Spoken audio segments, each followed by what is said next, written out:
มาหาบ่เพิ่นมีของฝากน้องอันนี้ไอ้เอาให้เจ้าดินี่ไอ้ซื้อมาให้นี่หม้อกระทะไฟฟ้าอ่ะนี่ต้องจับแบบนี้นี่ หม้อกระทะไฟฟ้าเอาไว้ไปต้มสุกี้กินเด้อไป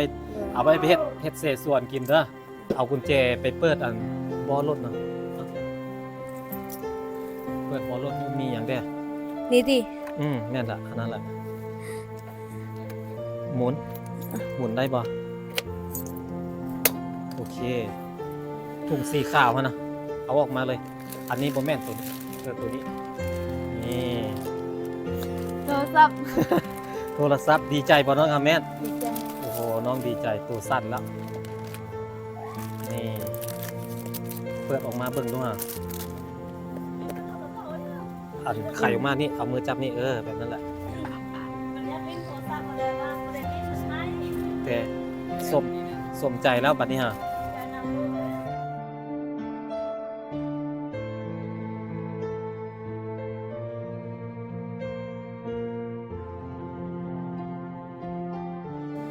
สบายดีน้องอาแม่นสบายดีพ่อแม่พี่น้องทุกคนเลย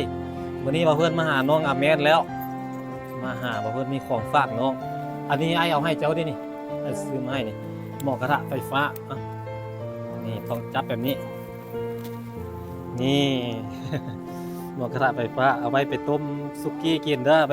เอาไว้ไปเฮ็ดเศษส่วนกินเด้อ ขอบใจ โดย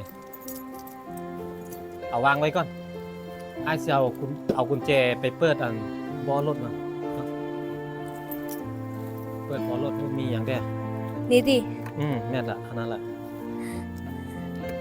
หมุนได้บ่โอเคถุงสีขาวฮะนะเอาออกมาเลยอันนี้บ่แม่นตัวนี้ตัวนี้นี่ โทรศัพท์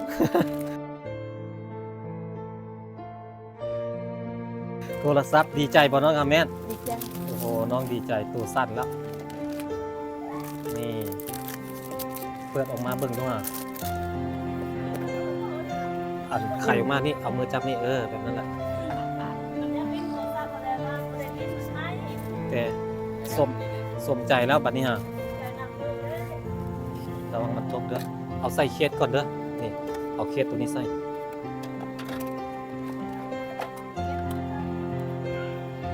ราคาเท่าไหร่จะฮู้ป่ะราคา3,700,000 3 ล้า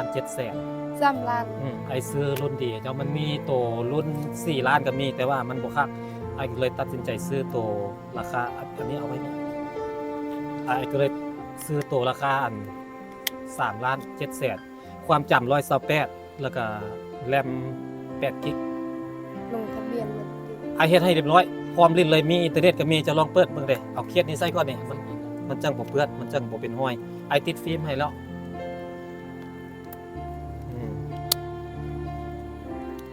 โอเคกดปุ่มข้างนั้นเลื่อนขึ้น Facebook ก็มีเรียบร้อยนี่เข้าไปเบิ่งดูว่าไอ้ตั้งให้เรียบร้อยแล้วอันนี้เป็นอันนี้เพิ่มเพื่อนแล้วไอ้ตั้งให้เรียบร้อยแล้วเน็ตก็มีแล้วเข้าไป Facebook ด้วยนี่อันนี้เป็นรูปเจ้านี่ Facebook ได้เรียบร้อยลงทะเบียนแล้ว TikTok ก็เล่นได้แล้วเหลือแต่ LINE เดี๋ยวไอ้สิสมัคร LINE ให้อันนี้มีอันผู้ใหญ่ใจดีผู้ใหญ่ใจดีเขาเจ้าอยู่ต่างประเทศเขาเจ้าซื้อให้เขาเจ้าฝากซื้อให้ขอบใจนะนี่ขอบใจพี่ขอบใจกล้องได้นี่ ใจ นี่ได้โทรศัพท์สมใจตื่นเต้นแล้วนี่เนาะมือสั่นมือเส้นแล้วนี่ผมค่อยซื้อให้รุ่นดีได้ที่จริงแล้วมันก่ายงบแต่ว่าค่อยก็เลยตื้มให้น้องแล้วผู้ดีบ่เป็นอย่างอยากให้น้องได้นั่นแหละอันนี้เจ้าซากแบตให้มันเต็มแล้วจังลิ้นมาเดี๋ยวไอ้สมัครไลน์ให้ไอ้สมัครไลน์ให้ก่อนเพราะว่ากับเจ้าจะให้เจ้าแอดไลน์หากับเจ้าแท้สมัครเข้าไซต์เบอร์ลาวเนาะกับประมาณ 5,500 บาทราคาโทรศัพท์นี่เป็นเงินบาทเป็นเงินกีบละ3,700,000เป็นเงินกีบมีเบอร์ลงทะเบียนละเป็นอันไอเอาวันบัตรประจำตัวไอลงทะเบียนให้แล้วเล่นได้แล้ว Facebook ก็มีแล้ว WhatsApp ก็ได้แล้วอยู่ไสเนาะประเทศลาวอยู่ไสใดสิสมัคร LINE ให้บางเทื่อให้เจ้าอันร่วมคุยกับอันกับเจ้าเพื่อมีหยังอยากร่วมกันบัดนี้นะก็เจ้าเป็นอันน้องอาแม่นฮู้จักครูบาบ่ฮู้จักย่าพ่อบ่ครูบาน่ะครูบาจั่วน่ะจะฮู้จักบ่ฮู้เนาะเคยเห็นอยู่เนาะนั่นแหละคนอันนั้นแหละก็เจ้าซื้อให้ก็เจ้าอยู่ต่างประเทศเด้อก็เจ้าซื้อให้เจ้าก็เจ้าเห็นก็เจ้าอีตนสงสารก็เจ้าฮักก็เจ้าแพงเจ้านั่นแหละ ใจ อันเพิ่นซื้อให้แล้วเพิ่นบอกให้แอดไลน์เฮ็ดสมัครไลน์ให้แล้วให้เล่านี่ให้อ้ายนี่แอดไลน์เล่าหาเจ้าแล้วมีหยังอยากช่วยเหลือหรือมีหยังอยากคุยนำเราก็สิแซดคุยนำแบบนี้นะเดี๋ยวโดยสมัครไลน์นี่แนวใดเนาะถัดไป มันโทรศัพท์ยังบ่ผ่านการใช้งานนี่สมัครได้แล้ว ก็บ่ผ่านการใช้งานได้แล้วอ้ายก็ยังงงมันคือสมัครบ่ได้ว่ะเบิ่งเด้ออันนี้มันเป็นนั่นอุปกรณ์หลักมันเป็นนั่น เอาเบอร์แอร์มาก่อนมือก่อนน้องใส่นั่น โดยแล้วสิเอาให้มีแล้ว Facebook ก็มีแล้วสมมุติเราเข้ามาแบบนี้นี่เข้าสู่ระบบ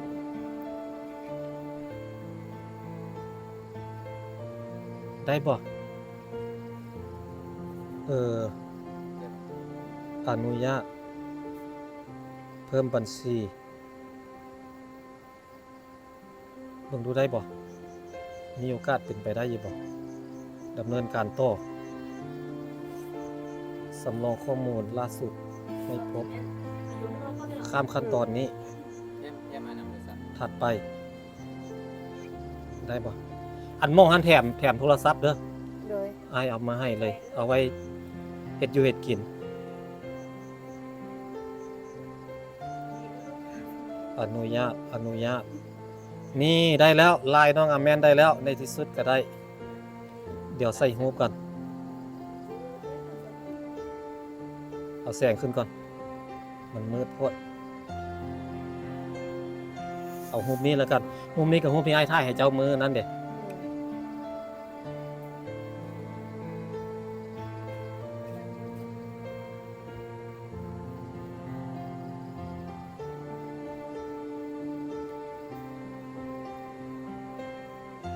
โอเคเรียบร้อยเดี๋ยวอ้ายสิลองแอด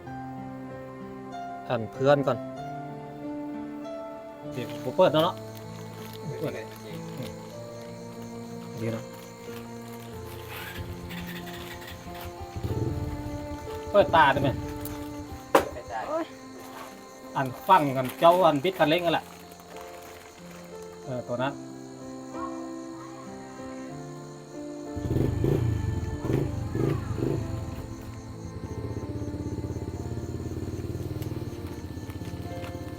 โอเคเรียบร้อยเน้องพี่น้องน้องอาแมนอันนี้เป็นน้องสาวเจ้า เลย น้องสาวล่ะลูกของแม่เจ้าขึ้นปะ เลย อายันขออนุญาตถามเลยพอแล้วพ่อเนี่ยพ่อเป็นไงบ้าง พอเรากินเหล้ากินเบียร์แล้วแม่ป้าแล้ว พ่อกินเหล้ากินเบียร์แล้วแม่ป้าแล้ว กินเบียร์แล้วลมผู้เศร้ามาตีแม่ กินเหล้ากินเบียร์แล้วล้มผู้สาว เลย ล้มผู้สาวแล้วมาตีแม่ เลย มาตีแม่แล้วตอนนี้แล้วแม่ก็เลยปะ เลย ให้บ้านใดผัวเรา อยู่เฮ้ยหมัดอยู่ อยู่แถวใด อยู่ลูกความบังเฮ้ยหมัด ยืนลวงเขาบ้างอันเรากินเหล้ากินเบียร์มาเมามาแล้วล่ะเราเล่นผู้สาวแท้ เลย แล้วก็ตีแม่ได้ เลย แล้วก็ตีเจ้าอยู่บ่ เฮ้ยมาอยู่นำแม่เขาเขาเลย เจ้าไม่อยู่น้ำพ่อไม่เท่า เลย ก็คือพ่ออันแม่เจ้านี่ไปอยู่น้ำเขา เลย ไปอยู่น้ำเขาป้ากันแล้วแม่เจ้าเราลูกสาวเอามานำ เลย แล้วหนีจากเขา ปะตอนน้องยังอยู่ในท้อง ป้าตั้งแต่อยู่ในท้องพุทธแล้วมาเกิดอยู่พี่บ่น้องเนี่ย เลย มาเกิดอยู่พี่ก็คือแม่ของน้องนั้นเอาผัวไม่แล้วไปอยู่น้ำผัวอยู่โรงพยาบาล เลย หลังจากที่ผัวตบตีเราหลายให้เราหลายกินเหล้ากินเบียร์มาละตีเราหลายแล้วก็ลิ้นสาวด้วยเนาะ เลย ก็เลย เราก็เลยป้าเลยกลับมาอยู่บ้านอยู่เฮือนแล้วพอเฒ่าไม่เฒ่าจะเอาไปใส่ อยู่นา อยู่หน้าพุ่น โดย ครับเขาเจ้ามาเขาเจ้าก็นอนอยู่นี่แม่นบ่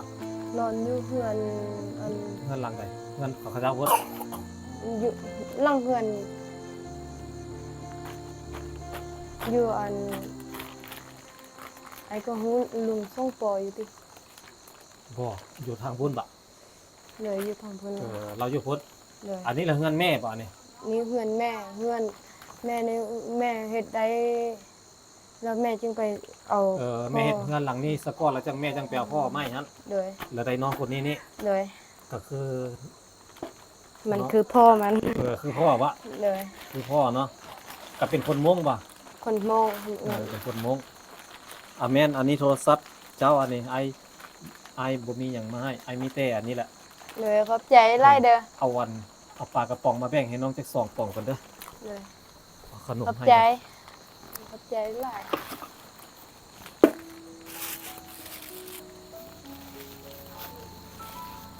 เพราะว่าบ่เพิ่นสิเอาไปอันให้น้องๆอยู่โรงเรียนบ้านนามอนเด้ โอ้ สิบ่ทันแล้วเขาเจ้ากินข้าวแล้วป่านนี้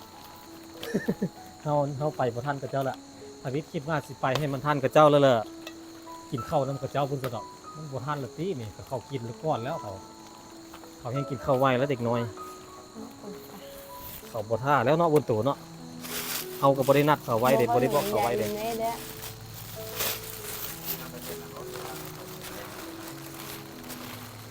น้องยีก็เซตมาอยู่บ่ โอ้ ยังกินนมอยู่บ่น้องเจ้านี่ กินนมแม่อยู่ ยังกินนมแม่อยู่เนาะ เลยขอบใจเด้อ เอาไว้กินขอบใจ โอ้โอ้อ้วนอ่ะอ้วนอ่ะ เอ เออ แบบนี้เด้อ ไอ้อ้วนเหรออ้วนอ้วนอ่ะ แบบนี้โอ้เอาลูกความเอาอีกแล้วนะ เอาคุณน้อยนี่ ขอบใจขอบใจ เอาแม่นเอาไว้หมดเลย เอ้ยขอบใจ อันนี้ ขอบใจไล่เด้อ อันนี้เพิ่นเอาให้เด้นี่น้องอาแม่นเอาให้เอาหมักอื้อให้ภาษามงเอิ้นว่าเต้าหมักน้ำเต้าเกินเต้าคือกัน เตา หมักน้ำเต้าวันหน่วยเขียวๆฮะ ก็แม่นเตากัน อันนั้นเต้าคือกัน เลย อันนี้ก็เต้า เลย โอ้เอิ้นคือกันหมดเลยหมักน้ำเต้าเกินเต้าแล้วก็หมักอื้อนี่คือเอิ้นเต้าภาษาเมียนเอิ้นอะไรนี่หมักอื้อนี่ ปันดู ฟันโบแปลว่าหมักอื้อหมักแตงละกว่า มังหุ่งละอัน เด็กกว่า แดงกว่า โอ้ นี่ ตัวทรงผม โอเคเนาะพี่น้องเนาะของตอนของว่าอันนี้เจ้าซากแบตให้มันเต็มแล้วเจ้าจังลิ้นเด้อ โดย เสียบแบตตาไว้ให้มันเต็มซะก่อนแล้วจังลิ้นแล้วมันจังสิใช้งานดีกว่าอันนี้ไอ้อันเอามาเปิดเฮ็ดอันนั้นรีเซ็ตเจ้ายังเฮ็ดบ่ได้เพราะว่าไอ้บ่ฮู้วิธีเฮ็ด โดย ไอ้มันมีวิธีหนึงก็คืออันให้คนอันอื่นอันสแกนให้แล้วไอ้สแกนให้แล้วไอ้ละเฮ็ดต่อเนี่ยไอ้ก็บ่ได้อ่านฟาวเด้ก็เลยบ่ได้เอาไว้มื้อหน้าแล้วเพราะว่ามันของไอ้มันสิสแกนได้เดือนละเทื่อ โดย ในการช่วยเหลือเครื่องนี้แบบนี้นะ โดย มันรีเซ็ตมันมีข้อกำหนดของมันได้ สแกนได้เทื่อเดียวคันสมัครได้ก็สมัครได้สมัครบ่ได้แล้วก็ต้องรอเดือนใหม่ เขาก็ซื้อได้คนจีนส่วนหลายสิมีแต่คนจีนเล่นรีเซ็ตนะคนลาวบ่ค่อยมีใครเล่นดอก มีแต่อ้ายนี่แหละที่ยังมีอยู่ แต่ก็บ่มีใครเซตหาเพราะว่าบ่ค่อยได้เล่นบุช่วงนี้พอเฒ่าบ่ได้เอามักเอายอดเอาหยังมาให้ขายแล้วบ่ บ่ ตัวตนเราจังเอามาให้ขายเนาะคันนี้ก็ไปขายบ่ แม่เฒ่าเจ็บปวดตรงคอแล้วพอเฒ่าบ่ อืม ตาบ่ค่อยเห็นแล้ว พอเฒ่าก็ตาบ่ค่อยเห็นหุ่งไม่เฒ่าก็เจ็บข้อแข้ง โดย น่าจะเป็นประดงเป็นโรคเกาต์เป็นอย่างละผู้เฒ่าเจ็บข้อแข้งข้อขาแล้วก็เลยบ่มีคนไปหาเครื่องป้าของดงมาให้เจ้าขายเนาะ โดย ส่วนหลายสิเป็น น้อง แม่น ก็บ่ว่างน้องก็เฝ้าเนาะน้องของน้องเลย เอาน้องแด้ ต่ำสมไข่ได้ แล้วก็ตำบังหุ่งแล้วก็ตำบังหุ่งขายตำส้มอยู่นี่เลยข้างเฮือนลาวนี่เพราะว่าอยู่เฮือนของน้องอยู่ข้างของเฮียนขายให้เด็กน้อยมื้อหนึงขายได้หลายอยู่บ่ได้จักพันมื้อหนึง มื้อวันนี้แม่กับน้องต่ำไข่ได้แต่10,000 ได้10,000 โดย มื้อนี้ได้เท่าไหร่มื้อนี้ ได้เส้นหนึ่ง มื้อนี้ได้เป็นแสนพุ่น โดย โอ้โหมื้อนี้ได้ดีเนาะมื้อนี้ได้หลายมื้อนี้เมื่อวานนี้ได้10 มื้อวันนี้ฝนตกเลย เมื่อวานนี้ฝนตก โดย เอาไว้อายมาเฮ็ดกิจกรรมมันเลี้ยงอาหารกลางวันเด็กน้อยแล้วอายสิให้เจ้าไปเฮ็ดเวียกซอยอาย อาทิตย์หน้าอันมื้อวันศุกร์เข้าสิเฮ็ดบุญครู วันศุกร์วันที่7 ตุลา เลย มันเป็นวันครูแล้วอันน้องอาแมนอันทมิตอ้ายว่าสิอ้ายว่าสิเอามาให้เจ้าอันโทรศัพท์นี่ว่าสิเอามาให้เจ้ามื้ออันอ้ายอันมาลิ้นน้ำเจ้าพุ่นแหละแต่ว่าอ้ายก็เลยเอามาให้น้องมื้อนี้แล้วว่ะอ้ายก็เลยตัดสินใจมาให้เจ้ามื้อนี้ไปได้ความรู้สึกดีใจอยู่บ่ได้โทรศัพท์ใหม่ ดีใจที่สุด เป็นความฝันเลยเนาะ เลย ตั้งแต่เกิดมาบ่เคยมีโทรศัพท์เลยแม่นบ่ มีตอนมี7 ปีแต่ว่าน้าเบาเข้ายกน้องใจ โมโห เลย เออ น้องปัด ก็เลยแตก เลย โทรศัพท์ตอนนั้นท่านแม่ซื้อให้บ่หรือใครซื้อให้ ของแม่เอาให้น้องเศร้าของแม่น้องเศร้าของแม่ได้ไอโฟนแล้วเหรอ รุ่น เค สู่ ย รุ่นสู่รุ่นแล้วจังมาหาน้องอาแมนหลังจากนั้นก็บ่ได้ใช้โทรศัพท์อีกเลย เลย ก็เลยคิดอยากใช้โทรศัพท์ใช้ให้มันเกิดประโยชน์เด้อเฮ็ดเวลาเฮามีเวียกเฮาก็เฮ็ดเวียก เลย เวลาว่างๆเฮาจังเล่นบ่แม่นว่าเฮาสิเล่นหมดมือเบิดเว้นบ่เฮ็ดเวียกบ่เฮ็ดเข้าบ่นึ่งแบบนี้เด้อ เลย เวลาฮอตเวลานึ่งข้าวมาเฮาก็มานึ่งข้าว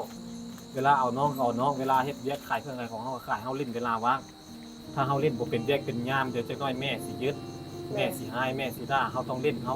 เจ้าก็ใหญ่แล้วเด้เป็นสาวแล้วเด้ก็ฮู้ความแล้วเนาะ รู้แล้ว อันเล่นเป็นยามโทรศัพท์มันเล่นให้มันอันบ่แม่นว่าสิเล่นเกมอย่างเดียวบ่ได้บ่แม่นว่าสิเล่นเกมอย่างเดียว เกมน้องบ่ค่อยมัก เอาไว้เล่นใส่ให้มันเกิดประโยชน์เด้อดีใจเนาะ ดีใจที่สุดนะ ดีใจ น้ำตาไหลมา ดีใจจนน้ำตาสิไหล ได้โดนแม่ทุกอย่างมีหลายอย่างในเมีย มีภาระหลายเนาะ ใจ เลี้ยงน้องแด้เนาะ มีน้องแด้แล้วก็มีเงินซื้อของซ้ำให้มัน อืม มันให้นำอยู่แต่เรา ค่อยก็เคยสัมภาษณ์น้องเทื่อนึงน้องก็บอกว่าอยากได้โทรศัพท์แล้วค่อยก็เลยบอกอันเพื่อนว่าให้ใช้ให้มันเกิดประโยชน์ เวลาเวียกก็เฮ็ดเวียก เวลาว่างเขาจังลิ้นก็ไปลิ้นมือเพิ่นเว้นบ่ได้ได้ โอ้ก็ถือกันเยอะโลก อันค่อยบ่ได้อยู่กินข้าวน้ำดอกค่อยสิเมื่อละค่อยสิไปละ ใจนะ โดยเอานั้นเด้อน้องแม่แม่นเด้อแล้วอันไอสิบอกให้เพื่อนนั่น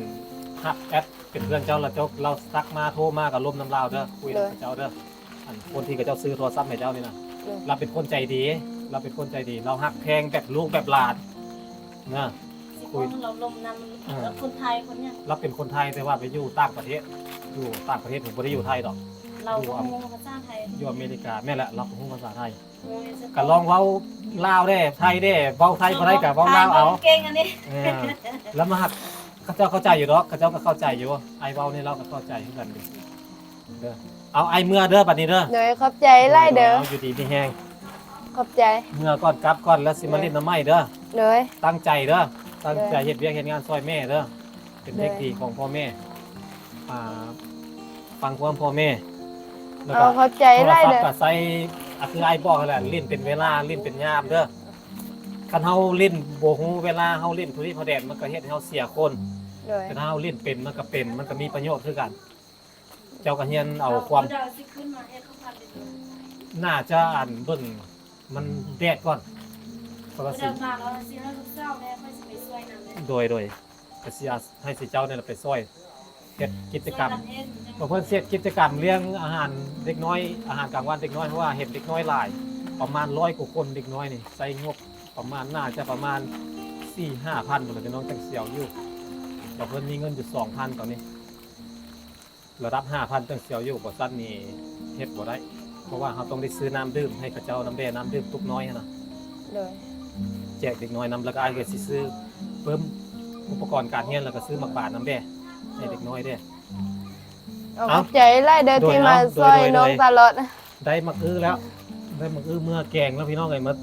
อ้ายสิไปแวะเล่นไสย่านํบุญส่งเฮืออยู่ไสย่านี่วันที่8วันที่7ที่8พร้อมกันกับวันครูเลย